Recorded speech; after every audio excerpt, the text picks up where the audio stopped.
नमस्कार, आप देख रहे हैं 24 अड्डा न्यूज। मैं हूं आपके साथ शुभम अवस्थी।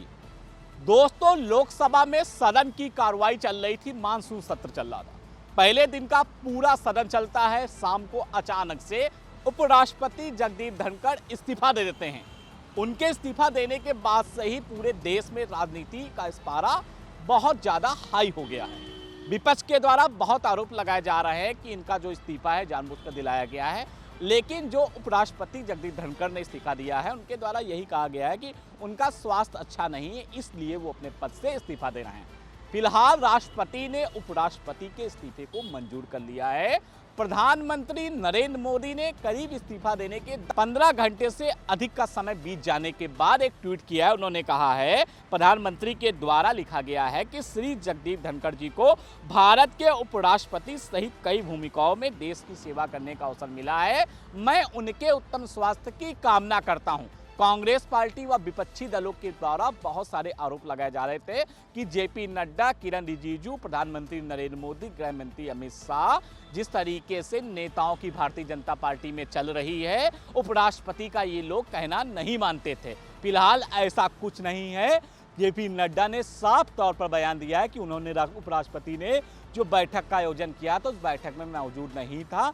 ये उनका निजी फैसला है। इस तरीके से आरोप जिस तरीके से कांग्रेस पार्टी के द्वारा लगाए जा रहे हैं, कांग्रेस पार्टी के नेता हैं जयराम नरेश, उन्होंने लिखा कि उपराष्ट्रपति और राज्यसभा के सभापति का अचानक इस्तीफा जितना चौंकाने वाला है, उतना ही अकल्पनीय भी है।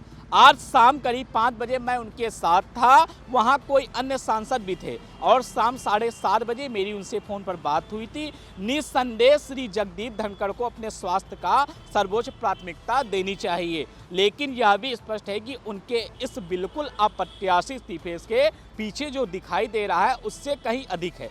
हालांकि यह समय अटकलें लगाने का नहीं है। फिलहाल आप देख रहे हैं किस तरीके से मेरे बगल में एक स्लाइड चल रही होगी जिसमें पूरा ट्वीट आपको दिख रहा होगा किस तरीके से जयराम नरेश ने सवाल खड़े किए हैं। गोरखपुर से भारतीय जनता पार्टी के सांसद रवि किशन ने क्या कुछ कहा आपको बताते हैं। इंसान को कब क्या हो जाए कोई नहीं जानता है। जगदीप धनखड़ साहब को डॉक्टर ने आराम करने की सलाह दी है, इसलिए उन्होंने यह फैसला लिया है। राजनीति का स्तर प्रतिदिन गिरता हुआ जा रहा है। फिलहाल आप देख रहे हैं किस तरीके से उपराष्ट्रपति के द्वारा जो इस्तीफा दिया गया है, उस इस्तीफे ने राजनीति का जो पारा उसको बढ़ा दिया है।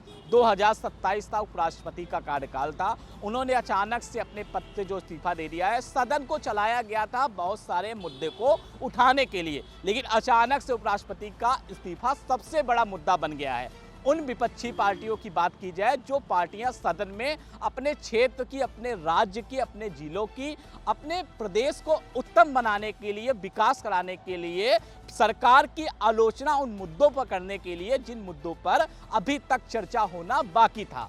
सदन की कार्रवाई 1 महीने तक चलनी थी, पहले दिन ही केवल सदन चल पाता है, शाम को राष्ट्रपति का इस्तीफा चर्चा का विषय बन जाता है। फिलहाल ये भी कहा जा रहा था कि उपराष्ट्रपति का इस्तीफा राष्ट्रपति स्वीकार नहीं करेंगी। जिस तरीके से राष्ट्रपति ने जगदीप धनखड़ का इस्तीफा स्वीकार कर लिया है, अब सवाल सबसे बड़ा यही आ रहा है, देश का अगला उपराष्ट्रपति कौन होगा। आपको क्या लगता है, उपराष्ट्रपति देश का अगला किसको होना चाहिए? भारतीय जनता पार्टी सरकार किसे उपराष्ट्रपति बनाएगी? आपका क्या सोचना है, कमेंट में जरूर बताएं।